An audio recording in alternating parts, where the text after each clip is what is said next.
Hello. मैं blades हूँ और आज हम स्टार्ट करेंगे डिजिटल लॉजिक डिजाइन की सीरीज की पहली वीडियो। ठीक है, इसमें हम बेसिकली डिजिटल और एनालॉग सिग्नल्स और या फिर ग्राफ के बारे में डिस्कस करेंगे कि बनते वो किस तरह हैं। ठीक है, ये देखिए, ये आपके सामने बेसिकली एनालॉग सिग्नल बनाया हुआ है। ठीक है, मैंने अब एनालॉग में क्या होता है कि यार देखिए, ये कितना स्मूथली ऐसे करके जा रहा है। ठीक है, कर्व बनाता बनाता जा रहा है। ठीक है, अब इसमें होगा क्या, हम इसको डिजिटल में किस तरह कन्वर्ट करेंगे, और डिजिटल में हम क्यों कन्वर्ट करेंगे, ताकि कंप्यूटर वो समझ सके। क्योंकि एनालॉग सिग्नल हम देख सकते हैं, हम उसे एनालाइज कर सकते हैं, बट कंप्यूटर को वो नहीं समझ में लगेगा। और कंप्यूटर क्यों किस तरह समझेगा वो आगे भी हम देखते हैं। हम इसकी सैम्पलिंग करते हैं। ठीक है, सैम्पलिंग में क्या होता है, जो देखिए हमने जहां जहां में नजर आ रहा है, हम स्पॉट को, वो मैक्स स्पॉट को हमने वहां डाल दिया। ठीक है, बीच बीच में से डाटा लेकिन लूज हो रहे थे, यहाँ वाला डाटा नहीं हमारे पास, यहाँ वाला डाटा भी नहीं, यहाँ वाला भी नहीं। हमने उसको एक एक घंटे के हिसाब से, जिस तरह वन वन आ रहे हैं ना, उसके हिसाब से हमने खेले उस टाइम पे क्या क्या मैक्सिमम था। ठीक है, जब उसके अंदर सैम्पलिंग की हमने, ठीक है, जितनी ज्यादा सैम्पलिंग करेंगे उतना ज्यादा वो एनालॉग के क्लोज होता जाएगा और उतना ज्यादा एक्यूरेट बनेगा। फिर उतना ज्यादा टाइम भी लगाएगा तो नुकसान भी होगा।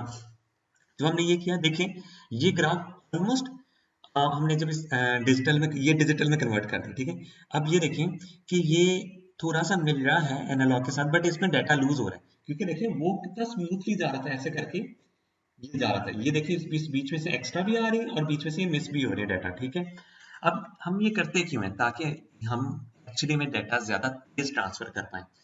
ये एनालॉग में जितना ज्यादा डाटा होगा हमारे स्लो भी होगा और कंप्यूटर के समझने के लिए भी आसान होगा जब हम उसे डिजिटल में करेंगे। अब आप ये देखिए, अब माइक वाला सीन जो है, ठीक है, ये मैंने उल्टा वैसे ड्रॉ कर दिया। इसका ना सीन ये बना है, माइक से जो आ रहे होंगे ना, ये आ रहे होंगे एनालॉग सिग्नल्स आ रहे होंगे। ठीक है, अब हम उसे क्या करेंगे, हम उसे कन्वर्ट करेंगे डिजिटल में। ठीक है, ताकि कंप्यूटर समझ पाए। तो डिजिटल सिग्नल हम बनाने की सलाह लेते हैं ब्लॉक साइज में। ठीक है, ये डिजिटल सिग्नल बनाने का लोगो है, ताकि कंप्यूटर समझ पाए। अब कंप्यूटर के अंदर हम सपोज किसी लड़के की आवाज रिकॉर्ड की, उसकी उसकी आवाज को हमने चेंज करना है, हम कोडिंग के थ्रू उसकी आवाज को चेंज कर देंगे। ठीक है, उससे होगा क्या कि जब हमने उसकी आवाज चेंज की, अभी ऑब्वियस सी बात है कि हमने उसको सुनना भी होगा। तो हम वापस इस तरह डिजिटल सिग्नल में लेंगे उसे, और बाद में उसे दोबारा एनालॉग में करेंगे, क्योंकि हमने सुनना है, हमें डिजिटल सिग्नल सुनाई नहीं देंगे सही से। ठीक है, तो ये सीन होता है।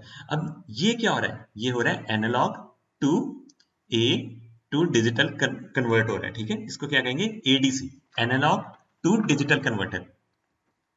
ठीक है, अब ये वाला क्या है, डिजिटल टू एनालॉग कन्वर्टर। आप ये देखें, यहाँ डिजिटल से एनालॉग कन्वर्ट हो रहा है और यहाँ एनालॉग से डिजिटल कन्वर्ट हो रहा है। तो एडीसी और डीएसी आपको ना समझ में लगनी चाहिए कि है क्या चीज।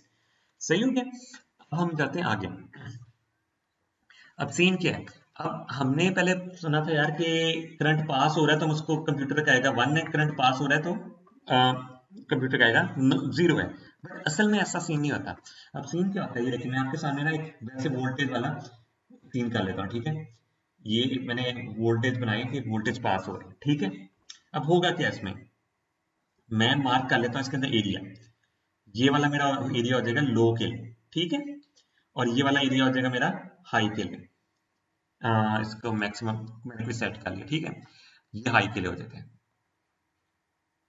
ठीक है, मैंने कोई रेशियो सेट कर लिया कि वोल्टेज के मिनिमम हाईएस्ट और मैक्स हाईएस्ट का मिनिमम। ठीक है, ये बीच वाले वोल्टेज है ना, इसको मैं गायब कर दूंगा, ये बेसिकली बीच में ट्रांजिशन के लिए। अब इसको मैं डिजिटल में बनाता हूँ, मैं किस तरह बनाऊंगा, ये देखिए, आप देख सकते हैं, पहले ये लो वाला आ रहा है। ठीक है, उसके बाद क्या आ रहा है, उसके बाद ये ट्रांसफर, उसके बाद एक सेकंड, इसको मैं ये कर लेता हूँ, ये करके लंबा बना लेता हूँ। ठीक है, ये हाई आ रहा है। ठीक है, उसके बाद मैं क्या करता हूँ, मैं इसको दोबारा से लो बनाता हूँ, उसके बाद मैं क्या करता हूँ, ये हाई बनाता हूँ। ठीक है, और फिर से मैं हाई बनाता हूँ, ये क्योंकि तीन तीन काफी बड़ा ये पोर्शन आ रहा है ना, तो मैं 3 दफा इसको हाई बना लेता हूँ और बाद में मैं इसका लो बनाता हूँ। जहां जहां लो वोल्टेज आ रहे होंगे हम उसको क्या कंसिडर कर लेंगे, लो। जीरो का मतलब ये नहीं होता कि बिल्कुल ही नहीं कुछ होगा। ठीक है, हमने डिटेक्ट भी तो करना है ना, तो उस केस में हम जहां हमारा जो वोल्टेज लेवल बहुत लो होगा ना, तो हम उसको करेंगे जीरो कंसिडर, और यहाँ करेंगे 1, 0, 1, 1, 1, 0। तो हमें कंप्यूटर समझ जाएगा यार कि उसको मिल, हम उसे देना, या हम रिसीव क्या करना चाह रहे हैं, 0, 1, 01110। इस तरह कंप्यूटर ना समझ पाता है कि यार उसको हम बताना क्या चाह रहे हैं, कोई नंबर बताना चाह रहे हैं, नंबर्स को हम बाइनरी में करेंगे और बाइनरी हम ऐसे कंप्यूटर्स के अंदर ट्रांसफर किया करेंगे, ठीक है, वोल्टेज के थ्रू, ताकि हमें पता लगे। अब सीन क्या होता है, इसमें देखें पॉजिटिव पल्स होती है और नेगेटिव पल्स होती है, हम दोनों तरह से कर सकते हैं, ठीक है। आपका अगर इस तरह आ रहा है इसका मतलब हाई आर, ठीक है, ये क्या हो रहा है, 1 के तौर पे इस्तेमाल हो रहा है, ठीक है। और यहाँ ये किसके तौर पे इस्तेमाल हो रहा है, 0 के तौर पे, ठीक। आप ये देख सकते हैं कि ये आपने सिग्नल इस तरह बनाए हैं। मैं इसको दोबारा से ड्रॉ करता हूँ, ये है, ठीक है, ये हो जाएगा 1 और हम इसको 0 कंसिडर कर लेंगे, ठीक है, ताकि क्लियर सिग्नल्स रहे। वो तो मैंने आपको वोल्टेज को डायरेक्ट कन्वर्ट किया था ना, ये आपके देखने के लिए, आसानी के लिए ये डायग्राम बनाई है मैंने, ठीक है। असल में क्या होगा सीन कि ये हाई के लिए हो गया और ये लो के लिए हो गया, हम उसको लो को ऐसे रिप्रेजेंट करेंगे। हम बीच वाला जो है ना, जो मैंने बीच वाला आपको दिखाने के लिए कहता है, बीच में ना बीच में वोल्टेज जब चेंज हो रहा होता है ना, ऊपर नीचे ऐसे करके चेंज हो रहा है, तो वो दिखाने के लिए मैंने आपको उस डायग्राम बनाई थी। जब हम उसको प्रॉपर कन्वर्ट कर देंगे, सिर्फ हाई और लो दिखाओ, तो वो आपको ऐसे दिखेगी डायग्राम, ठीक है। 011 आई गेस 01, हाँ 01, ये 1 आ गया, इतना ही मैं दोबारा लिखाता हूँ 1, इतना ही दोबारा लिखाता हूँ 1 और ये 0, ठीक है। तो ये सेम नंबर मैंने दोबारा लिख दिया, ठीक है, 01110। आई गेस शायद ये नंबर था, मैं भूल गया। बट इसको हम कहते हैं क्या, 1 वाला बेसिकली होगा हाई के लिए, हाई वोल्टेज के लिए, और 0 वाला किसके लिए होगा, लो वोल्टेज के लिए। इसको हम बेसिकली लॉजिक लेवल कहेंगे, ठीक है। अब बात आ जाती है, मैंने आपको ये डायग्राम मतलब ये आपको बता दें कि डिजिटल सिग्नल किस तरह 1 और किस तरह 0 कंसिडर हो रहे हैं, ठीक है। अंदर उसकी थोड़ी सी डिटेल बताइए आपको। अब सीन क्या है, ये आपके पास इस तरह डिजिटल फॉर्म में आपने अपने समझने के लिए ना ऐसे समझ प्रेजेंट कर रहे हैं, ठीक है। एक होता है आपके पास पीरियोडिक, ठीक है, एक होता है नॉन पीरियोडिक, ठीक है। अब देखो इररेगुलर शेप में जा रहा है, ठीक है, टाइम के हिसाब से समझ ही नहीं लग रही कि ऊपर नीचे क्या हो रहा है, ठीक है। तो हम उसको नॉन पीरियोडिक बोलेंगे, ठीक है। हम अपना मोस्टली जितना भी रीड करने वाला चीजें देखेंगे ना, हम पीरियोडिक में ही करेंगे, हम नॉन पीरियोडिक में कभी भी नहीं ऐसे देखेंगे, ठीक है। इवन ये भी पीरियोडिक है। अब बहुत लोग इससे कंफ्यूज होते हैं कि यार ये तो पीरियोडिक नहीं है, ये पीरियोडिक है। मैं आपको बताता हूँ किस तरह। बेसिक जो टाइम पीरियड है ना, वो नहीं हिलेगा। अब आप ये देखें, टाइम पीरियड हमेशा इतना ही रहेगा, उसकी लेंथ नहीं बढ़ रही। बट इसके अंदर क्या होता है, एक पीरियड बनता किस तरह, ये देखिए, ये सिग्नल है ना, ठीक है, अब ये पूरा एक पीरियड बनेगा, ठीक है, जब तक वो वापस अपनी फॉर्म में नहीं आता। ये देखिए, ये ना, इसमें ना, यहां तक, ये देखिए यहां तक, सॉरी, यहां से लेके यहां तक एक पीरियड बनता है, सही है। एनालॉग में इस तरह दिखा है, डिजिटल में किस तरह होगा, यहां से लेके यहां तक, देखिए सेम शेप रिपीट हो रही है, सॉरी, यहां से लेके यहां तक, ठीक है, यहां तक, यहां और यहां, ये दो पीरियड बन गए, ठीक है। बट यहां आप देखें, अगर हम यहां से लेके यहां तक नहीं, किस पीरियड की लेंथ कितनी बन रही है, इतनी, ठीक है। अब मैं नीचे इसकी ड्रॉ करता हूं, दूसरे पीरियड की कहां से बन रही है, यहां से लेके यहां तक, ये सेम लेंथ नहीं बन रही, आप देख सकते हैं सेम लेंथ नहीं बन रही। तो इसको हम क्या करें, अगले की देखें, अगले की उससे भी छोटी बन रही है, अगले की इतनी सी बन रही है, तो ये इस वजह से नॉन पीरियोडिक है, ठीक है। तो ये नीचे वाले केस में हम देखते हैं क्या सीन है। अब आप इसकी लेंथ देखिए, यहां से लेके यहां तक है, ठीक है, हमने की यहां से लेके यहां तक, ठीक है। अगली वाली जो लेंथ है ना, वो भी यहां से लेके आगे इधर से ही बनेगा उसका भी, ठीक है। तो जो लेंथ है ना पीरियड की, वो सेम रह रही है, कोई डिफरेंस नहीं रह रहा बीच में, ठीक है। तो ये भी पीरियोडिक ही बन रहा है सिग्नल।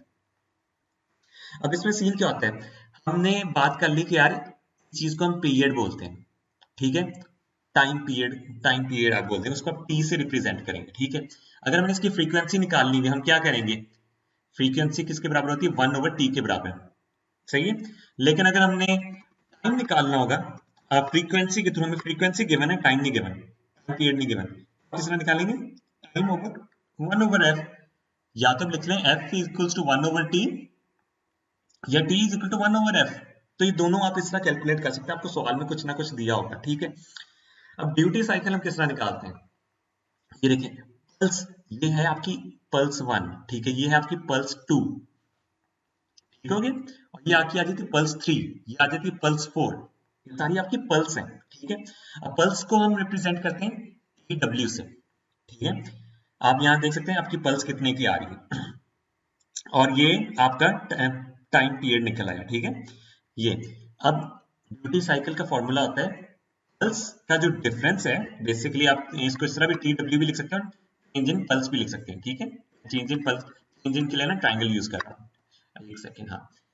चेंज इन पल्स ये आपके आसानी के लिए भी कर सकता हूँ, पल्स, ठीक है, ओवर टाइम पीरियड, ठीक है, टाइम पीरियड इनटू 100%, ये परसेंटेज में जाने के लिए, ठीक है, उसको बनाने के लिए। अब आप इसमें देखें, ये अगर हमने कैलकुलेट करना है, यहाँ पल्स की वेट कितनी बन रही है, पल्स की बेसिकली वेट है ना, ये 1 बन रही है। देखें 0 और 1 के दरमियान कितने का डिफरेंस, 1 का। यहाँ कितनी बन रही है, यहाँ भी 1 बन रही है, 10 और 11 के दरमियान 1 का डिफरेंस है, ठीक है। तो ये हो जाएगा 1 ओवर पीरियड, बेसिकली कितने का बन रहा है, 0 से लेके 10 तक का, है ना। तो इसको करेंगे हम मल्टीप्लाई बाय 100, ठीक है। तो ये बेसिकली हमारा ड्यूटी साइकिल इस तरह निकल आएगा, अगर आपने ड्यूटी साइकिल निकालना हुआ हो तो, ठीक है। तो आपको ड्यूटी साइकिल निकालना आ गया। इसमें ना इनमें 3 चीजें आपको जहन में रखनी है कि आपका पीरियड क्या होता है, ठीक है, आपकी पल्स क्या होती है, ये पल्स है, ठीक है। आप पीरियड के थ्रू फ्रीक्वेंसी किस तरह निकाल सकते हैं और ड्यूटी साइकिल किस तरह हम निकालते हैं। ड्यूटी साइकिल का फॉर्मूला आपको पता होना चाहिए, ये पल्स, ये जो ये वाली पल्स है, डिवाइडेड बाय, इसको डिवाइड करना है, एक सेकंड में इसको, ये डिवाइडेड बाय के नीचे जो ये वाला है पीरियड, इससे, ठीक है, और मल्टीप्लाई बाय 100 कर देना है, अगर आपको निकालने की बात है। आपको ये तीनों चीजें निकालनी है आगे। इससे अगली में हम जाते हैं, टाइमिंग टाइम डायग्राम आपको दी हुई है, ठीक है। अब इसके अंदर हमने रिप्रेजेंट करना, हमने कोई नंबर ले लें, एक कोई भी नंबर ले लेते हैं, ठीक है, 10111, ठीक है। एक सेकेंड, बस इतना से कितनी बिट्स का लेंगे, 1 2 3 4 5, ठीक है, हम 5 बिट्स का लेते हैं, 10111 और एक हम लेते हैं 01010, ठीक है, और हम तीसरा नंबर एक और ले लेते हैं 11001, ठीक है। ये 3 नंबर को हमने रिप्रेजेंट करना है इधर। अब आप ये देखें, क्लॉक हमेशा करेगा up down, up down, up down. इसको हम रिप्रेजेंट करते हैं ए से, ठीक है, इसको मैं रिप्रेजेंट करता हूं बी से, इसको रिप्रेजेंट करता हूं सी से।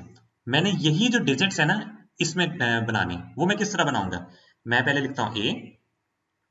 अब पहले वाले सेकंड में मेरे पास क्या आ रहा है, 1, तो मैंने उसको 1 को मैंने क्या कहा था, किस तरह बनाना है, हमेशा ऊपर करके, ठीक है।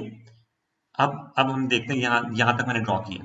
आगे इसके क्या आ रहा है, 0, मैं बेसिकली ये वाला बना रहा हूँ, ठीक है, ये आपने बात याद रखनी। तो अभी इसके आ रहा है 0, तो 1 सेकंड के लिए इसको 0 रखूंगा। आगे 3 सेकंड्स के लिए आ रहा है 1, तो मैं क्या करूंगा, 1 2 और 3, ठीक है। बेसिकली मैंने यहां तक की डायग्राम बनानी, मैंने 5 बिट्स का ली, वरना तो ये आगे तक का भी ले सकते हैं। यहाँ डायग्राम जो होगी ना सिर्फ यहां तक ही होगी, ए मैंने रिप्रेजेंट कर दिया 10111 से। अब मैंने बी रिप्रेजेंट करना है, तो वो किस तरह करूंगा, स्टार्टिंग में पहले मेरे पास पहले क्या आ रहा है, 0, तो पहले मैं 0 बनाता हूं, ठीक है, सॉरी, ये स्टार्ट हुआ 0, इसी तरह स्टार्ट होगा, ठीक है। नहीं सॉरी, इसका ना स्टार्टिंग में बी से हल्का सा स्टार्ट कर लेते हैं, आई गेस, हाँ, ताकि ना आपको 0 में रिप्रेजेंट करना आ जाए। स्टार्टिंग में इस तरह रिप्रेजेंट करें, हल्का सा नीचे, हाफ नीचे जाए और इसको 0 कर दें, सही है। ये 0 रिप्रेजेंट हुआ और उसके बाद मैंने 1 को रिप्रेजेंट करना है, 1 को मैंने ऐसे रिप्रेजेंट किया, फिर मैंने क्या किया, 0 को रिप्रेजेंट किया, देखिए 0 1 0 1 0 1, ठीक है, ये 0 आ जाता है, ठीक है। देखिए 0 1 0, और मैं साथ साथ लिख भी रहा हूं ताकि आपको 1 नजर भी आ जाए, ठीक है, दोबारा 1, एक सेकेंड, दोबारा 1 आ जाता है और उसके बाद दोबारा 0 आना है, ठीक है। यहां भी मैं लिख लेता हूं, यहाँ क्या था, आप देख के बता सकते हैं नंबर कौन सा, 1 0 1 1 1। अब मैंने अगर सी ड्रॉ करना है तो मैं किस तरह करूंगा, ये किया, ठीक है, और ये 1 बनाया, ये दोबारा 1 बनाया, ठीक है। अब मैंने 0 बनाना है, 0 बनाया, फिर मैंने 0 बनाया और फिर मैंने 1 बनाया। आपको टाइमिंग डायग्राम इस तरह बनानी आ जानी चाहिए, 1 1 0 0 1। अब ये देखिए सेम जो चीजें थी मैंने टाइमिंग डायग्राम में बनाई थी, वो मैंने इधर बना दी है। तो ऐसे आज का आपका पहला टॉपिक कंप्लीट हो जाता है कि आपको यार पता लगा कि यार डिजिटल सिग्नल्स हम किस तरह रिप्रेजेंट करते हैं, किस तरह एक्चुअली में जनरेट होते हैं, ठीक है, और उनको हम टाइमिंग डायग्राम में किस तरह रिप्रेजेंट कर सकते होते हैं, ठीक है। अगर आपको मेरी वीडियो पसंद आई हो तो इसको लाइक, सब्सक्राइब और शेयर करें और हम मिलेंगे अपनी नेक्स्ट वीडियो में।